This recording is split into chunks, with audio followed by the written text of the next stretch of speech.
بسم اللہ الرحمن الرحیم۔ قرآن مجید کے اندر اللہ رب العالمین فرماتا ہے وَأَقِيمُوا الصَّلَاةَ وَآتُوا الزَّكَاةَ، اور نماز قائم کرو اور زکوٰۃ ادا کرو۔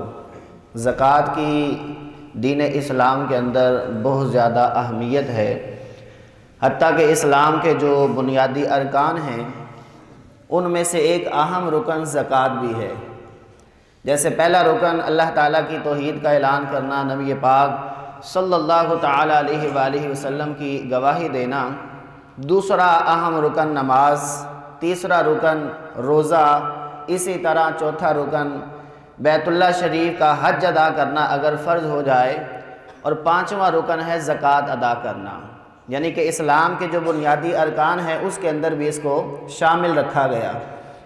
اور جہاں قرآن مجید کے اندر نماز کا ذکر آتا ہے، ساتھ میں زکوٰۃ کا ذکر بھی اللہ رب العالمین نے قرآن مجید کے اندر ہی بیان فرمایا۔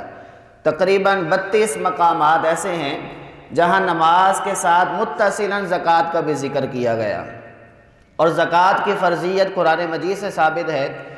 اگر کوئی زکوٰۃ کا انکار کرتا ہے تو گویا کہ وہ دار اسلام سے خارج ہو جاتا ہے۔ زکوٰۃ کب فرض ہوئی؟ فقہاء نے اس کے حوالے سے لکھا کہ ماہ رمضان کے روزے فرض ہونے سے پہلے 2 ہجری کے اندر زکوٰۃ کو فرض قرار دیا گیا۔ زکوٰۃ کو فرض قرار دینے کے مقاصد کیا تھے اور اس کے فوائد کیا تھے، ثمرات کیا تھے؟ نبی پاک صلی اللہ تعالیٰ علیہ وآلہ وسلم نے حضرت معاذ بن جبل رضی اللہ تعالیٰ عنہ کو یمن کی طرف قاصد بنا کر بھیجا، تو ارشاد فرمایا کہ وہاں کے جو اغنیاء ہیں ان کو جا کے حکم دے دینا، وہاں کے جو امیر لوگ ہیں ان کو جا کے حکم دے دینا کہ وہ اپنے مال سے زکوٰۃ نکالیں تاکہ غریب لوگ بھی آسانی کے ساتھ اپنی زندگی کو گزار سکیں۔ پھر نبی پاک صلی اللہ تعالیٰ علیہ وآلہ وسلم کی حدیث پاک ہے، راوی حضرت عبداللہ بن عمر رضی اللہ تعالیٰ عنہ ہے، فرماتے ہیں ایک مرتبہ نبی پاک صلی اللہ تعالیٰ علیہ وآلہ وسلم نے ارشاد فرمایا کہ میں اس وقت تک تم سے لڑتا رہوں گا جب تک تم اس بات کی گواہی نہ دو کہ اللہ تعالیٰ کے علاوہ کوئی بھی عبادت کے لائق نہیں ہے، اور میں اللہ کا آخری نبی ہوں، مجھ پر بھی ایمان لاؤ۔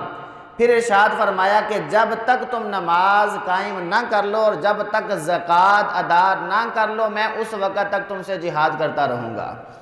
اور پھر جب حضرت ابو بکر صدیق رضی اللہ تعالی عنہ آپ خلیفہ بنتے ہیں نبی پاک صلی اللہ تعالی علیہ وآلہ وسلم کے وصال ظاہری کے بعد، آپ نے بھی یہی اعلان کر دیا کہ میں بھی جہاد کروں گا جو بندہ زکوٰۃ نہیں دے گا، کیونکہ اس وقت کافی قبائل مرتد ہو چکے تھے اور زکوٰۃ کی فرضیت کا انہوں نے انکار کر دیا تھا۔ حضرت ابو بکر صدیق رضی اللہ تعالی عنہ نے فقط ان سے اس لیے جہاد کیا کہ وہ زکوٰۃ کی فرضیت کا انکار کیوں کر رہے ہیں، جب قرآن مجید کے اندر بھی اس کی فرضیت کا حکم آ گیا اور نبی پاک صلی اللہ تعالیٰ علیہ وآلہ وسلم نے بھی اس کا حکم ارشاد فرما دیا، تو اب یہ لوگ زکوٰۃ سے پیچھے کیوں ہٹ رہے ہیں؟ حتیٰ کہ آپ نے اس پر جہاد بھی کیا اور لوگوں کو اس بات پر آمادہ بھی کیا کہ زکوٰۃ یہ دین اسلام کا اہم رکن ہے، اس کو ادا کرنا ہی ہوگا ہر مسلمان کے لیے، جس پر بھی زکوٰۃ فرض ہو جائے۔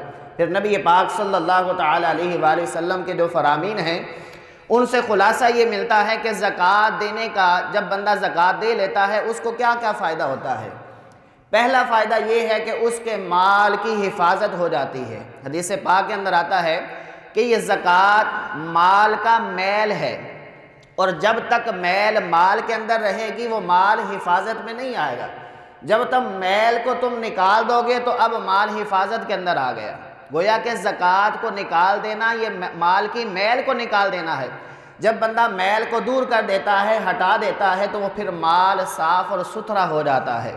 دوسرا اس کا خاص مقصد یہ ہے کہ جب بندہ راہ خدا کے اندر مال خرچ کرے گا، اللہ تعالیٰ اس کے بقیہ مال کے اندر برکت عطا فرما دیتا ہے۔ تیسرا اس کا فائدہ یہ ہے کہ وہ مال ڈکیتی سے اور شر سے محفوظ ہو جاتا ہے۔ جو بندہ اپنے مال کی زکوٰۃ ادا نہیں کرتا اور وہ اسی طرح اپنی زندگی گزارتا چلا جاتا ہے، اس کو زکوٰۃ کا علم ہی نہیں ہوتا اور نہ اپنے مال کی زکوٰۃ ادا کرتا ہے، تو وہ مال ایک وقت آتا ہے کہ وہ ضائع ہو جاتا ہے۔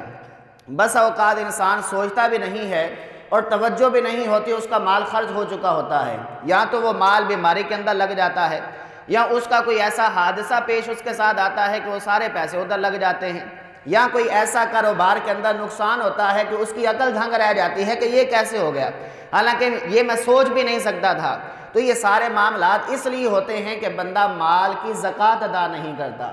چوتھا فائدہ اس کا یہ ہے کہ جب بندہ اپنے مال سے زکوٰۃ کو نکال دیتا ہے، اس سے غریب کا فائدہ ہوتا ہے، اس کے لیے زندگی گزارنا بالکل آسان ہو جاتا ہے، اور پھر غریب کی جب دعا لگتی ہے تو پھر اس کے مال کے اندر اللہ تعالیٰ فراوانی پیدا فرما دیتا ہے، برکت پیدا فرما دیتا ہے۔ تو اس لیے زکوٰۃ دینے سے نہیں کترانا چاہیے۔ اور اگر زکوٰۃ کے عذابات کا ذکر کیا جائے تو نبی پاک صلی اللہ تعالیٰ علیہ وآلہ وسلم کی حدیث پاک ہے، واضح لفظوں میں ارشاد فرمایا کہ بروز قیامت ایسا شخص جو اپنے مال کی زکوٰۃ ادا نہیں کرتا ہوگا، جب وہ بروز قیامت آئے گا تو وہی مال اس کے لیے وبال بن جائے گا۔ وبال کی صورت نبی پاک صلی اللہ علیہ وسلم نے یوں ارشاد فرمائی کہ وہی مال پھر گنجے سانپ کی صورت میں بن جائے گا، جو اس کے گلے میں توق بنا کر ڈال دیا جائے گا، پھر یہی مال اس کو ڈسے گا اور شخص کہے گا بھئی تو کہاں سے آ گیا؟ تو یہی سانپ اس سے کہے گا کہ میں تیرا مال ہوں، میں تیرا خزانہ ہوں، تو نے زکوٰۃ کو ادا نہیں کیا تھا، اب میں تجھے ڈنگ مار مار کے جہنم کے اندر گرا دوں گا۔ اب یہ کتنی بڑی وعید ہے، اس سے بچنے کے لیے انسان کو چاہیے کہ اپنے مال سے وہ زکوٰۃ ضرور ادا کرے۔ جب انسان کا ذہن بن جاتا ہے نا خیرات کرنے کا، تو پھر زکوٰۃ ادا کرنا کوئی مشکل نہیں ہے۔ صرف 2.5% فرض ہے زکوٰۃ۔ 1 لاکھ روپے میں سے صرف 2500 روپیہ ادا کرنا ہے۔ 2500 روپیہ ادا کرنا انسان کو بڑا مشکل لگتا ہے، لیکن یہ دیکھیے کہ اللہ تعالیٰ نے جو عذابات رکھے ہیں زکوٰۃ نہ دینے کے، وہ بڑے سخت ہیں۔ اس لیے اپنے مال سے کچھ نہ کچھ خیرات کرنے کا ذہن بنائیے۔ اگر آپ پہ زکوٰۃ فرض نہیں بھی ہے تو بھی اپنے مال سے کچھ نہ کچھ ہمیں نکالتے رہنا چاہیے۔ اگر آپ کی سیلری مثال دے رہا ہوں 20,000 بھی ہے، تو آپ اگر ایک ماہ کے بعد 100 روپیہ بھی اللہ کی راہ میں دے رہے ہیں تو آپ بڑے خوش نصیب ہیں۔ نبی پاک صلی اللہ علیہ وسلم نے ارشاد فرمایا کہ سخاوت یہ جنت کے اندر ایک درخت ہے۔ جب بندہ اپنے مال سے کچھ نہ کچھ راہ خدا میں خرچ کر دیتا ہے تو گویا کہ اس نے اس درخت کی شاخ کو پکڑ لیا۔ جب اس کی شاخ کو پکڑ لیا تو وہی شاخ اس کو پکڑ کے جنت میں لے جائے گی۔ لیکن فرمایا کہ بخیل یہ جہنم کے اندر ایک درخت ہے، جو اپنے مال سے کچھ بھی اللہ کی راہ میں نہیں دیتا، تو گویا کہ وہ اس کی شاخ کو پکڑ رہا ہے جو جہنم کے اندر درخت ہے، اور وہی شاخ اس کو پکڑ کے جہنم کے اندر دھکیل دے گی۔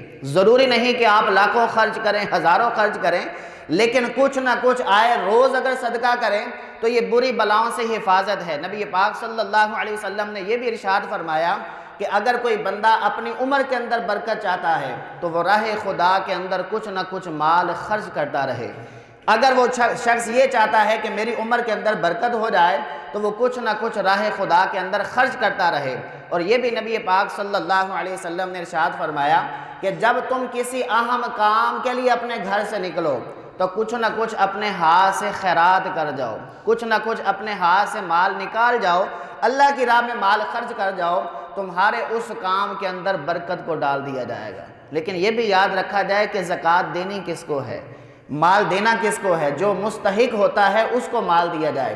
یہ ایسے ایرے گہرے جو چوکوں میں کھڑے ہوتے ہیں، سگنل پہ کھڑے ہوتے ہیں، اشاروں پہ کھڑے ہوتے ہیں، اچھے بھلے انسان ہمیں لگ رہے ہوتے ہیں، ایسے انسان کو زکوٰۃ ہرگز نہ دی جائے، بلکہ جو مستحق ہیں، سفید پوش لوگ ہیں، ان کو تلاش کر کے پھر ان کو مال دیا جائے۔ اور یہاں پر میں آپ کو تعریف سناتا جاؤں کہ شریف فقیر کسے کہتے ہیں اور مسکین کسے کہتے ہیں۔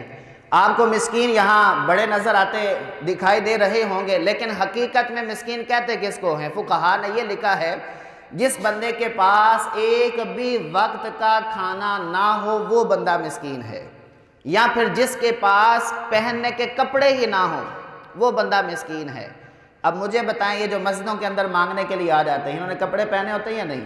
اچھے بھلے کپڑے پہنے ہوتے ہیں۔ جو سگنل پہ کھڑے ہوتے ہیں مانگنے والے، یہ مسکین نہیں ہیں، اچھے بھلے ہمیں نظر آ رہے ہوتے ہیں، شاید وہ یہ مانگ مانگ کے ہم سے زیادہ پیسے اکٹھے کر لیتے ہیں، ان کے پاس کئی کھانے اکٹھے ہو جاتے ہیں، تو وہ حضرات مسکین نہیں ہیں۔ ہاں، فقراء کے اندر بعض کو شمار کیا جا سکتا ہے۔ فقیر کی شرعی تعریف یہ ہے کہ جو صاحب نصاب نہ ہو، اب صاحب نصاب کیا ہوتا ہے، کس پہ زکوٰۃ لازم ہے، کس پہ نہیں ہے، کب ادا کرنی ہے، یہ انشاءاللہ ہم کل کے ٹاپک میں رکھتے ہیں۔ لیکن آج ہر بندہ یہ ذہن بنائے کہ میں نے اپنے مال میں سے کچھ نہ کچھ راہ خدا میں خرچ کرنا ہے۔ جس طرح کسان اپنی بوریاں خالی کر دیتا ہے، بیج پھینک آتا ہے، بظاہر تو اس نے اپنی بوریاں خالی کر لی، لیکن حقیقت کے اندر وہ اپنی بوریاں اضافے کے ساتھ بھر کے آ رہا ہے کہ اللہ تعالیٰ پھر کتنا مال اس کو دیتا ہے۔ اس کی عقل دھنگ رہ جاتی ہے کہ میں نے تو سوچا تھا یہاں سے 20 من گندم نکلے گی، لیکن حقیقت حال جب وہ دیکھتا ہے، مال کے اندر برکت دیکھتا ہے، اگر وہ زکوٰۃ اور عشر ادا کرنے والا ہوتا ہے تو 20 من کی بجائے اسی کھیت سے 40 من بھی نکل آتا ہے۔ تو یہ اللہ تعالیٰ کی قدرت ہے۔ اگر اللہ تعالیٰ کی ذات پر یقین رکھ کے راہ خدا میں ہمارا خرچ کرنے کا ذہن بن جائے گا تو مال کے اندر بھی برکت ہوگی، عمر کے اندر بھی برکت ہوگی، بیماریاں بھی کم ہوں گی، آزمائشیں بھی کم ہوں گی، مشکلات بھی ختم ہو جائیں گی۔ اللہ رب العالمین کی بارگاہ میں دعا ہے جو کچھ سنا عمل کی توفیق عطا فرمائے۔